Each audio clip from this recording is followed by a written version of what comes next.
नमस्कार दोस्तों, स्वागत है आपका कहानियाँ और कविताएं चैनल में। आज की कहानी है नौकरी का घमंड। शारदा जी रसोई में चाय बनाने के लिए जाती हैं, तभी उन्हें चक्कर आ जाता है और बुरी तरह उनका सिर घूम जाता है और वह वहीं फर्श पर बैठ जाती हैं। 10-15 मिनट बाद जैसे तैसे हिम्मत जुटाकर वह अपने कमरे में जाती हैं और अपने बिस्तर पर लेटे लेटे बहू बेटे के आने का इंतजार करती हैं। बिस्तर पर लेटे लेटे भी उनका सिर घूम रहा है। उन्हें ऐसा एहसास हो रहा है जैसे उनका बीपी बढ़ गया है या फिर शुगर हाई हो गई है। आज उन्हें इस अकेलेपन में अपने पति की बहुत याद आ रही है। उन्हें याद है आज भी वह दिन जब सीढ़ी से फिसलकर उनके पैर की हड्डी टूट गई थी। तब आलोक जी ने कैसे गोद में उठाकर उन्हें अस्पताल पहुंचाया था और जब तक उनका पैर अच्छे से ठीक नहीं हुआ तब तक वह दिन रात उनकी सेवा में जुटे रहे। यही सब सोचते सोचते उनकी आंखों में आंसू छलक आए। आलोक जी एक प्राइवेट कंपनी में कार्यरत थे। खुद शारदा जी एक प्राइवेट स्कूल में गणित और साइंस की टीचर थी। इसी दौरान विकास का जन्म हुआ। उनकी गृहस्थी की गाड़ी बड़े अच्छे से जिंदगी की पटरी पर चल रही थी, लेकिन एक दिन अचानक शारदा जी को फ़ोन आया। आप शारदा जी बोल रही हैं? आप अभी के अभी सिटी हॉस्पिटल पहुंच जाइए। शारदा जी आनन फानन में हॉस्पिटल दौड़ी। तब तक आलोक जी इस दुनिया को अलविदा कह चुके थे। जब आलोक जी का सड़क हादसे में निधन हुआ था तब विकास मात्र 8 साल का था। शारदा जी ने जैसे तैसे अपने आप को संभाला। अब वह स्कूल में पढ़ाने के साथ साथ घर में ट्यूशन भी लेने लगी। उन्होंने कड़ी मेहनत कर विकास को पढ़ाया लिखाया और इस काबिल बनाया कि आज वह एक प्रतिष्ठित कंपनी में कार्यरत है। विकास ने अपने साथ में काम करने वाली लड़की से शादी कर ली। अब घर में चार चार हाथ कमाने वाले थे। दोनों नौकरी के सिलसिले में सुबह सुबह घर से निकल जाते हैं और देर रात तक घर लौटते हैं। इस बीच शारदा जी ही घर की देखभाल करती हैं और बहू बेटे के लिए खाना बनाती हैं। आज उनकी तबीयत खराब होने के कारण वह कुछ नहीं बना सकी। शारदा जी ने घड़ी में देखा तो रात के 11 बज रहे थे, लेकिन अभी तक बेटे बहू का कोई अता पता नहीं था। ना ही उन्होंने फ़ोन करके कोई जानकारी दी थी। अब उन्हें भूख लगाई थी। वह बिस्तर से उठकर जैसे ही रसोई में जाने लगी, इतने में डोरबेल बज उठी। उन्होंने दरवाज़ा खोला तो सामने बेटे और बहू खड़े थे। बहू बोली, माँ जी, आज हम दोनों खाना नहीं खाएंगे क्योंकि हम बाहर से खाकर आए हैं। और इतना कहकर वह दोनों सीधे अपने कमरे में सोने के लिए चले गए। उन्होंने एक बार भी नहीं पूछा कि माँ, तुमने खाना खाया कि नहीं। शारदा जी बेटे से पूछना चाहती थी कि बेटा, तू मेरी दवाई लेकर आया कि नहीं। मुझे लगता है कि मेरा बीपी या शुगर बहुत बढ़ गया है। लेकिन उसके पास तो शारदा जी के लिए टाइम ही नहीं था। बहू और बेटा दोनों अपने कमरे में जाकर सो गए। शारदा जी भी रसोई से पानी पीकर आई और अपने बिस्तर पर लेट गई। सारी रात करवटें बदलते हुए रात बीती। सुबह हुई तो उन्होंने सोचा, अब बेटे से कहूँगी, बेटा मुझे डॉक्टर के पास ले चल, कल दिन से मेरी तबीयत खराब हो रही है। यह सोचकर वह अपने कमरे से निकली। तब तक बहू रसोई में चाय बना रही थी। उन्होंने बहू से पूछा, बहू, विकास जाग गया? बहू बोली, नहीं। क्यों, क्या काम है? शारदा जी कुछ हिचकिचाते हुए बोली, वो मुझे डॉक्टर के पास जाना था। शायद मेरा बीपी या शुगर बढ़ गया है। कब से तुम दोनों से दवाइयाँ मंगवा रही हूँ, दोनों में से किसी ने भी मेरी दवाई लाकर नहीं दी। अब बहुत समय हो गया है, इसलिए सोच रही हूँ एक बार डॉक्टर को दिखा लूँ। बहू ने भौहें सिकोड़ते हुए कहा, आपको दिखाई तो देता होगा कि हमारे पास कितना टाइम है। सुबह के जाते हैं, रात तक घर लौटते हैं। और रही आपकी दवाइयों की बात, तो अभी हाथ थोड़ा तंग चल रहा है, इसलिए अभी आपकी फालतू की दवाइयों के लिए हमारे पास पैसे नहीं हैं। दो दो बच्चों के बोर्डिंग स्कूल की फ़ीस भरनी पड़ती है, ऊपर से गाड़ी की किस्त भी भरनी पड़ती है। इतना कहे बहू चाय कप में छान कर अपने कमरे में चली गई। बेचारी शारदा जी ठगी सी खड़ी खड़ी अपने मन में सोच रही हैं, अरे जितना काम मैं इस घर में सुबह से शाम तक करती हूँ, उसका भी तो कोई हिसाब बनता होगा। इसी काम को करने के लिए कामवाली लगाते तो वह 5,000 रुपये महीना लेती और ऊपर से नखरे अलग से दिखाती। खैर कोई बात नहीं, मैं अपने बेटे से कहूँगी, वह ज़रूर मेरी बात सुनेगा। इसी आस में शारदा जी बेटे के जागने का इंतज़ार कर रही थी। तभी विकास की आवाज़ आई, माँ चाय लाना। शारदा जी ने वैसी ही हालत में बेटे के लिए चाय बनाई और कप में छानकर बेटे को देने के लिए उसके पास गई। बेटा बालकनी में कुर्सी लगाकर बैठा अखबार पढ़ रहा था। शारदा जी ने चाय का कप बेटे को पकड़ाते हुए कहा, बेटा आज तेरे पास थोड़ा समय है तो मुझे डॉक्टर के पास ले चल। कल दिन में से मेरी तबीयत खराब हो रही है। इतना सुनना था कि बेटा तपाक से बोला, क्या माँ कैसी बात करती हो? 1 घंटे बाद मुझे ऑफिस के लिए निकलना है। मेरे पास तो सांस लेने की भी फुर्सत नहीं है। और क्या हुआ है आपको? भली चंगी तो नज़र आ रही हो। अब जाओ और हमारे लिए नाश्ता तैयार कर दो। ऐसी बातें बेटे के मुंह से सुन शारदा जी की आंखें छलक आई। इतने में शारदा जी की बहू वहां आई और बोली, माँ जी आप यहाँ हैं? हमें ऑफिस के लिए लेट हो रहा है, जल्दी से नाश्ता बनाइए, जाइए जल्दी से। शारदा जी चुपचाप अंदर चली गई। तभी बहू की आवाज़ शारदा जी के कानों में पड़ी, विकास जो कल डायमंड का सेट हमने ज्वेलरी शॉप में देखा था, मुझे वो लेना है। तुमने मुझसे प्रॉमिस किया था कि तुम मुझे डायमंड सेट दिलवाओगे।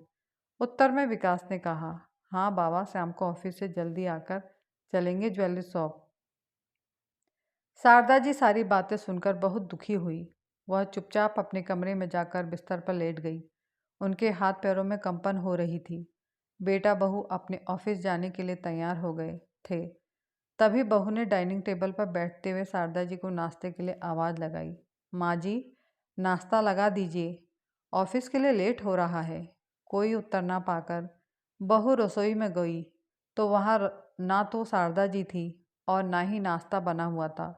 बहू रसोई से बाहर आई तो देखा विकास भी डाइनिंग टेबल पर नाश्ते का इंतज़ार कर रहा है।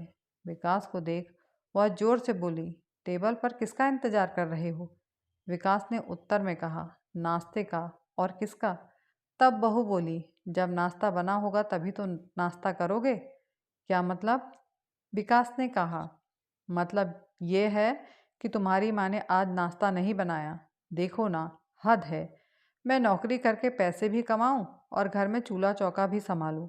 अरे तुम्हारी माँ दिन भर करती क्या है? झाड़ू पोछे के लिए तो काम वाली रखी है। इनसे बस 2 टाइम का खाना और बर्तन नहीं हो पाता है। जब देखो कोई ना कोई बहाना लगा रहता है इनका। इतना सुनना था कि विकास सीधा शारदा जी के कमरे में गया और चिल्लाकर बोला, आपने नाश्ता क्यों नहीं बनाया? अरे अगर नहीं बनाना था तो हमें पहले बता देती, हम कम से कम बाहर से ऑर्डर कर देते। आपको तो बहाना चाहिए बिस्तर में लेटने का। दिन भर बिस्तर में लेटी रहती हो। अब आपका कुछ इंतजाम करना पड़ेगा। शारदा जी आंखों में आंसू लिए बोली, बेटा मेरी कल दिन में से तबीयत खराब हो रही है, मुझे खड़े होने तक की हिम्मत नहीं है। विकास चिल्लाकर बोला, आप तो रोज ही बीमार रहती हो। इतना कहे उसने टेबल पर रखा पानी से भरा जग जमीन पर पटक दिया और दरवाजे को लात मारता हुआ कमरे से बाहर चला गया। शारदा जी बेटे का ऐसा व्यवहार देखकर दंग रह गई। वह मन ही मन सोचने लगी, जब तक मैंने इनकी नौकरों की तरह सेवा की तब तक मैं अच्छी थी। आज थोड़ा सा बिस्तर में लेट क्या गई, मैं इनके लिए बोझ बन गई। यही सोचते सोचते वह रोई जा रही थी। बहू बेटे ने एक बार भी आकर नहीं पूछा कि आपको क्या हुआ है। बेटा बहू ऑफिस को जा चुके थे। तभी दरवाजे की घंटी बजी। शारदा जी ने अपनी अस्त व्यस्त हालत को ठीक किया और दरवाज़ा खोला। देखा उनकी सहेली उनके सामने खड़ी थी। वो शारदा जी से गले मिलते हुए बोली, शारदा कैसी हो और यह कैसी हालत कर रखी है तुमने अपनी? उनकी सहेली मीना उन्हीं के साथ अध्यापन का कार्य किया करती थी। मीना जी तलाकशुदा हैं।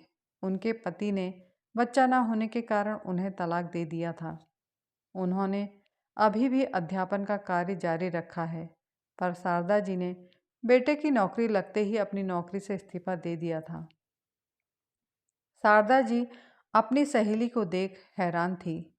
वह मीना से बोली, मीना तू यहाँ कैसे?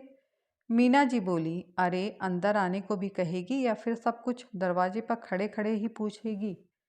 शारदा जी अपनी सहेली को भीतर ले आई। जैसे ही वह उन्हें सोफे में बैठाकर रसोई में पानी लेने के लिए मुड़ी तो उन्हें चक्कर आ गया और वह वहीं पर गिर पड़ी। उनकी सहेली ने जल्दी से उठकर उन्हें संभाला। वह उन्हें सहारा देकर सोफे तक जैसे तैसे लाई। उसके बाद शारदा जी बेहोश हो गई। उनकी सहेली ने अस्पताल फ़ोन कर एम्बुलेंस बुलवाई। मीना जी शारदा जी को अस्पताल ले गई, जहां उन्हें 3 दिन हॉस्पिटल में रखा गया। इस दौरान डॉक्टर ने मीना जी को बताया कि इनका बीपी और शुगर हाई हुआ था, जिस कारण वह बेहोश हो गई थी। लेकिन अब यह बिल्कुल ठीक है। इन्हें दवाइयाँ समय पर लेनी होंगी। मीना जी ने इन 3 दिनों में नोटिस किया कि उनके बेटे बहू ने उनकी कोई खबर तक नहीं ली। उन्होंने यह भी जानने की कोशिश नहीं की कि वह जिंदा है या मर गई। मीना जी अच्छे से समझ चुकी थी कि शारदा जी की हैसियत उस घर में एक नौकरानी से ज़्यादा नहीं है। फिर भी उन्होंने अपना शक यकीन में तब्दील करने के लिए शारदा जी से सारी बातें पूछी और शारदा जी ने उन्हें सारी बातें बता दी। तब मीना जी ने शारदा जी से कहा, शारदा, क्या तुम मेरे साथ रहना चाहोगी? मैं भी अकेली हूँ और तुम भी अकेली। तो शारदा जी ने हाँ में सर हिला दिया। अब दोनों सहेलियाँ साथ में रहने लगी। मीना जी शारदा जी के खाने पीने का बहुत अच्छे से ध्यान रखती थी। दोनों सुबह शाम वॉक पर जाया करती थी। साथ में मिलकर सुबह सुबह योगा किया करती, जिस कारण धीरे धीरे शारदा जी की सेहत में सुधार होने लगा।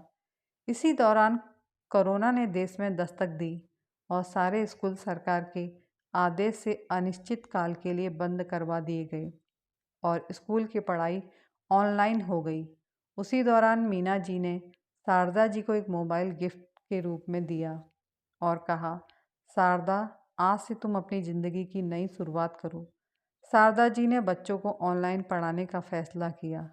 ऑनलाइन क्लासेस में स्कूल जाकर भी नहीं पढ़ाना पड़ता है और ना ही स्कूल की तरह खड़े रहकर पढ़ाना पड़ता है। आप घर से ही बच्चों को पढ़ा सकते हैं। फ़ोन पर आप बच्चों को शिक्षित कर सकते हैं। शारदा जी गणित और साइंस की बहुत अच्छी अध्यापिका थी। उन्होंने 2-3 स्कूलों में अपना ऑनलाइन रिज्यूम बनाकर भेजा और एक स्कूल में उनको गणित और साइंस का टीचर नियुक्त कर लिया जाता है। अब उनको ऑनलाइन क्लासेस पढ़ाने के अच्छे खासे पैसे भी मिलने लग गए। वह सुबह 8 बजे से दोपहर 12 बजे तक अपने फ़ोन में ऑनलाइन आकर बच्चों को पढ़ाती थी। अब वह हर महीने 25 से 30 हज़ार कमाने लग गई और अपने सारे खर्च खुद ही निकालने लगी। बल्कि कुछ पैसे तो वे वृद्धा आश्रम में भी दान देने लगी, जिससे बाकी लोगों की सहायता भी हो सके, क्योंकि अब बुढ़ापे में इतनी ज़रूरत तो उनकी थी नहीं कि इतना सारा पैसा खुद पर खर्च कर सकें। लेकिन एक दिन बेटे और बहू को अपने बच्चों से पता चला कि दादी ऑनलाइन क्लासेस लेती हैं, तो बेटे बहू को जैसे ही इस बात का पता चला कि माँ फिर से पैसे कमाने लगी हैं, फिर से टीचिंग करने लगी हैं, तो वह सोचने लगे इतने पैसे वह कहाँ खर्च करती होंगी। इसलिए किसी तरह से अपनी माँ को ढूंढ निकालते हैं। शारदा जी का जन्मदिन होता है। एक दिन बेटे बहू केक लेकर शारदा जी के पास उनकी सहेली के घर पहुंच जाते हैं और कहते हैं, माँ जी, आपको जन्मदिन की बहुत बहुत बधाई हो। आज आप 65 साल की हो गई हैं। आपका पोता और पोती आपको बहुत याद करते हैं। अब आप घर चलिए, बहुत रह ली दूसरों के वहाँ। अब अपने बेटे के घर चलिए, हम उधर ही आपको रखेंगे। हम आपको लेने आए हैं। शारदा जी अपने बेटे बहू की बातें चुपचाप सुनती हैं और कुछ नहीं कहती हैं। तो बेटा फिर से कहता है, आप हमारे साथ चलिए माँ, हम आपको लेने आए हैं। लेकिन शारदा जी बेटे बहू के साथ जाने से साफ इनकार कर देती हैं। बेटे बहू अपना समूह लेकर घर वापस लौट जाते हैं। लेकिन 6 महीने बाद ही कोरोना वायरस की वजह से बेटे बहू की जॉब चली जाती है। आप घर खर्च के भी लाले पड़ने लगते हैं। पति पत्नी में आपस में बहुत झगड़ा होने लगता है। जो भी बचत के पैसे थे वह 2-3 महीने में ही खर्च हो जाते हैं और उन दोनों को जल्दी से जॉब भी नहीं मिलती है। तो बहू बेटा फिर से रोज़ रोज़ अपनी माँ के पास आते हैं और रोते हुए कहते हैं, माँ, हम दोनों की जॉब चली गई है, घर के बहुत सारे खर्चे हैं, अब हमारे पास इतने पैसे भी नहीं हैं कि दो दो बच्चों के स्कूल की फीस भी भर सकें। खाने पीने का भी खर्चा होता है। आप तो बैठे बैठे पैसे कमा रही हो, तो कम से कम आप हमारी मदद तो कर ही सकती हो। अगर आप हमें पैसे नहीं दोगी तो और कौन देगा? हम आपके बच्चे हैं। अपने बच्चों के साथ क्या कोई ऐसा व्यवहार करता है? आपके बच्चे परेशान हो रहे हैं, दर दर भटक रहे हैं और आप अपने पैसे अपने बच्चों को देने की बजाय आश्रमों में दान दे रही हैं। कैसी माँ हैं आप? जरा भी दया नहीं आती अपने बेटे बहू और पोते पोतियों पर? बेटे की बात सुनकर शारदा जी अपनी कुर्सी से उठती हैं और अपने बेटे विकास के मुंह पर 2 जोरदार थप्पड़ जड़ देती हैं और कहती हैं, बेटा, तुझे आज याद आ रहा है कि तेरी एक माँ भी है? तब याद नहीं आया था जब तूने मुझे मरने के लिए कमरे में बेबस लाचार छोड़ दिया था। आज तेरे पास पैसे नहीं हैं तो मुझसे पैसे मांगने के लिए आ गया, लेकिन जब तुम दोनों कमाते थे तब तुम्हारे पास मेरी दवा के लिए पैसे नहीं थे। तू आज मुझे मेरा फ़र्ज़ याद दिला रहा है। और उस दिन क्या हुआ था जब तूने मुझे डॉक्टर के पास ले जाने से मना कर दिया था? क्या वह तेरा फ़र्ज़ नहीं था? अरे तूने एक माँ का जितना अपमान किया है ना, उतना कोई भी नहीं करता। कितने अरमानों के साथ मैंने तुझे पाला था। पूरी ज़िंदगी की कमाई मैंने तुझ पर लगा दी और तूने क्या किया मेरे साथ? मुझे मेरे ही घर में तिल तिल कर मरने के लिए छोड़ दिया। अगर उस दिन मीना नहीं आती तो मैं तो वैसे ही तड़प तड़प कर मर गई होती। और आज जब तुम दोनों की नौकरी चली गई है और तुम्हारे पास पैसे नहीं हैं तो चले आए मेरे पास मुझे मेरा फ़र्ज़ याद दिलवाने।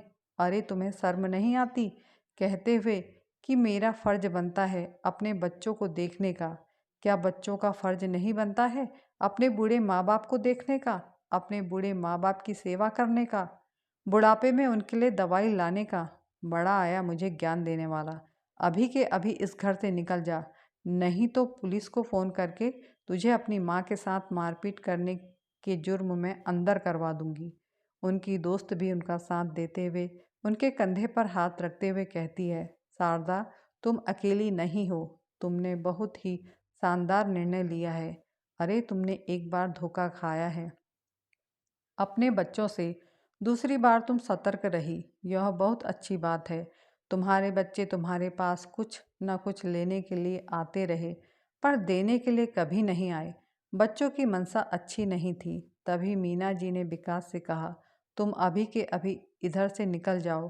शारदा के साथ कोई भी जोर जबरदस्ती करने की कोशिश बिल्कुल भी मत करना, नहीं तो मैं तुम्हें कानून की भाषा में समझा दूंगी। बेटा बहू लज्जित होकर वहाँ से निकल जाते हैं और शारदा जी आराम के साथ अपनी सारी ज़िंदगी अपनी सहेली के साथ ही काटने का निर्णय लेती हैं और अपनी कमाई का आधा हिस्सा दान में दे देती हैं। कहानी देखने और सुनने के लिए आप सभी का तहे दिल से धन्यवाद। अगर आप लोगों को कहानी पसंद आई हो तो कष्ट करके चैनल को सब्सक्राइब अवश्य कीजिएगा। साथ में लाइक का बटन दबाना मत भूलिएगा। धन्यवाद।